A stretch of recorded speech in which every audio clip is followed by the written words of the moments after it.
Assalamualaikum warahmatullahi wabarakatuh. Sebelumnya perkenalkan saya Rehan Adi Alfarisi dengan NIM 124250147.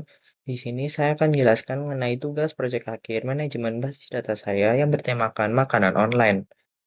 Sebelum itu, saya membagi penjelasan saya ini menjadi 4 bagian utama, yaitu yang pertama ada bab latar belakang dan tujuan, yang kedua ada tabel data, yang ketiga ada keamanan, dan yang keempat ada kesimpulan.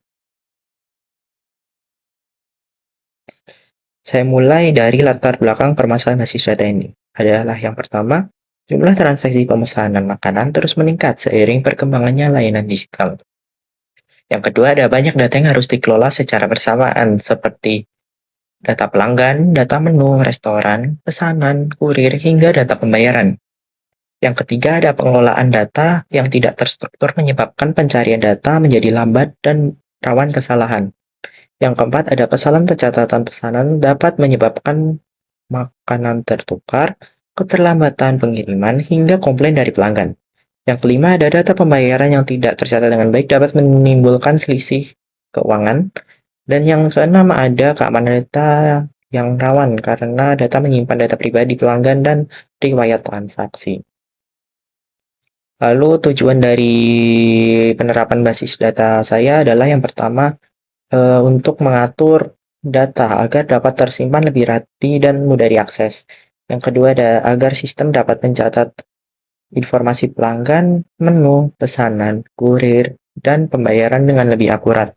Yang ketiga, ada mengurangi resiko kesalahan pencatatan data. Yang keempat, ada mendukung proses pengolahan data agar lebih cepat dan efisien. Yang kelima, ada memastikan setiap data saling terhubung sehingga alur pemesanan mudah ditelusuri. Yang keenam, ada meningkatkan keamanan data melalui pengaturan hak akses dan proteksi sistem. Yang ketujuh, ada menyediakan mekanisme backup dan recovery agar data tetap aman selama gangguan berlangsung.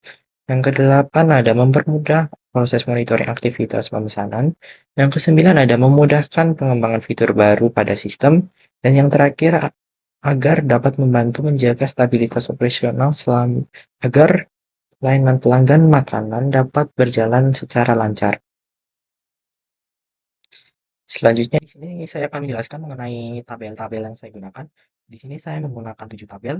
Yang pertama ada tabel pelanggan, di mana tabel tersebut menyimpan data pemesan atau pengguna dari layanan pemesanan makanan online ini. Yang kedua ada tabel restoran, di mana tabel ini berfungsi untuk menyimpan informasi mengenai restoran yang menyediakan menu. Yang ketiga ada tabel menu, di mana tabel ini menyimpan daftar makanan atau minuman yang tersedia di dalam sistem. Yang keempat ada tabel pemesanan, di mana tabel ini mencatat seluruh transaksi pemesanan makanan yang dilakukan oleh pelanggan.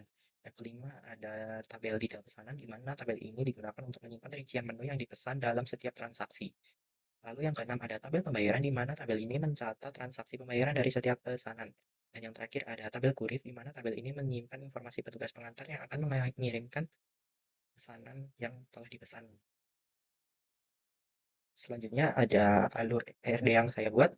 ERD atau Entity Relationship Diagram digunakan untuk menggambarkan struktur data dan hubungan antar tabel dalam sistem. ERD menunjukkan entitas yang diperlukan serta bagaimana data saling terhubung pada sistem. Pada sistem pemesanan makanan, tabel yang saya gunakan terdiri dari pelanggan, restoran, menu, pesanan, detail pesanan, kurir, hingga pembayaran. Setiap tabel memiliki atributnya masing-masing yang menyimpan informasi tertentu sesuai fungsinya. Relasi antar tabel dibuat agar sistem dapat memahami alur pesanan secara menyeluruh. Pelanggan terhubung ke pesanan, restoran terhubung ke menu, pesanan terhubung ke detail pesanan, menu terhubung ke detail pesanan, kurir terhubung ke pesanan, pesanan terhubung ke pembayaran. RI ini memastikan bahwa seluruh data tersimpan secara rapi dan saling terhubung dan mudah diolah saat sistem dijalankan. Selanjutnya ada desain RAT atau relasi antar tabel. Di sini RAT digunakan untuk menggambarkan hubungan antar tabel dalam basis data agar alur data lebih mudah dipahami dan lebih mudah diakses. Pada sistem pemesanan makanan, RAT menjelaskan bagaimana tabel saling terhubung melalui primary key dan foreign key. Pelanggan terhubung ke pesanan yang di ID pelanggan, restoran terhubung ke menu dengan ID restoran, pesanan terhubung ke detail pesanan melalui ID pesanan, lalu menu terhubung ke detail pesanan melalui ID menu, kurir terhubung ke pesanan melalui ID kurir, pesanan terhubung ke pembayaran melalui ID pesanan. Aplikasi ini menggambarkan alur proses pemesanan makanan, mulai dari pelanggan memesan, restoran menyediakan, di tempat saatnya jadi algoritma pengantar pesanannya pembayaran dicatat di dalam sistem.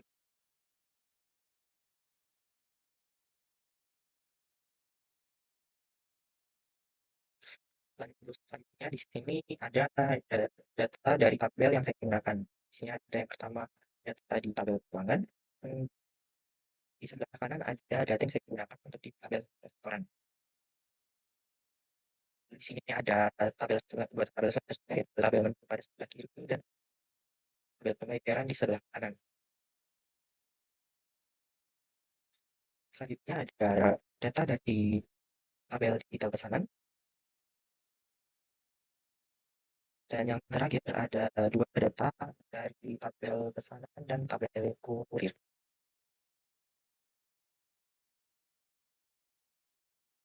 Selanjutnya di sini saya akan menjelaskan mengenai keamanan basis data dari manajemen atau perencanaan basis data yang saya buat. Keamanan basis data dijaga dengan mengatur akses dan memastikan data dapat dipulihkan ketika terjadi gangguan. Sistem pemesanan marketing menggunakan data agar data pelanggan, data menu, data pesanan, hingga data pembayaran tidak hilang atau disalahgunakan. Dengan ini, perlindungan dilakukan melalui pemberian izin, pencabutan izin, penyimpanan cadangan data, dan pemulihan data ketika terjadi kerusakan. Ada beberapa potensi ancaman dari keamanan basis data. Yang pertama ada SQL injection, yang kedua akses tidak sah, yang ketiga ada pencurian data pelanggan, yang keempat ada kerusakan server, yang kelima ada malware dan virus, yang keenam ada kesalahan manusia, dan yang ketujuh ada gangguan listrik dan jaringan. Lalu ada langkah pencegahan atau langkah keamanan database. Saya memiliki dua preventif pencegahan, yaitu secara non fisik dan secara fisik. Secara non fisik ada yang pertama seperti pengaturan akses untuk membatasi siapa yang benar-benar mengubah hingga menghapus data. Yang kedua ada penggunaan password yang kuat dan berbeda. Yang ketiga ada penerapan enkripsi pada koneksi database. Yang keempat ada pemasangan firewall untuk membatasi akses ke server database. Yang kelima ada update sistem operasi dan DBMS secara berkala. Yang keenam ada validasi input pada aplikasi untuk mencegah serangan. Yang ketujuh ada login aktivitas database untuk memantau akses dan perubahan data. Selanjutnya ada langkah secara fisik. Yang pertama, seperti server database ditempatkan di ruang khusus yang terkunci. Yang kedua, ada akses fisik ke ruang server hanya dibatasi untuk admin tertentu. Yang ketiga, ada penggunaan CCTV untuk memantau aktivitas di sekitar ruang server. Yang keempat, ada pemasangan PSN persistent agar server dapat menyala seperti kadang. Yang kelima, ada perawatan perangkat keras secara rutin untuk mencegah kerusakan mendadak. Dan yang terakhir, ada penyimpanan media backup di lokasi terpisah dari server utama. Selanjutnya di sini saya akan menjelaskan mengenai keamanan database melalui perintah keamanan dan pembatasan database.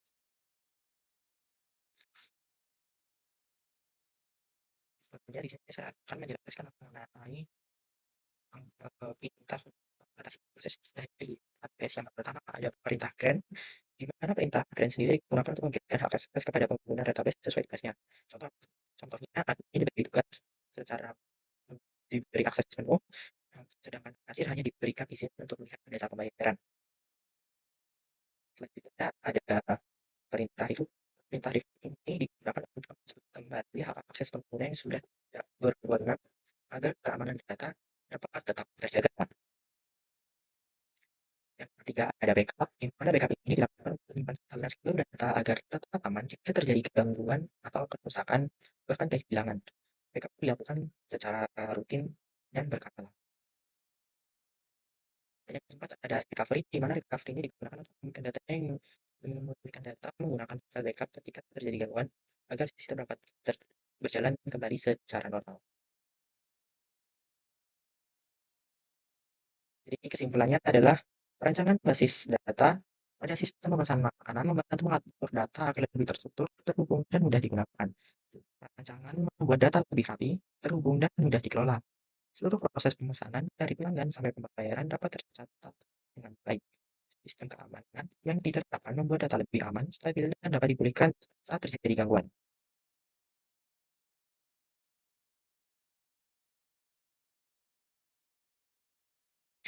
Baik, sekian dari saya. Apabila ada kesalahan, mohon dimaafkan. Wassalamualaikum warahmatullahi wabarakatuh.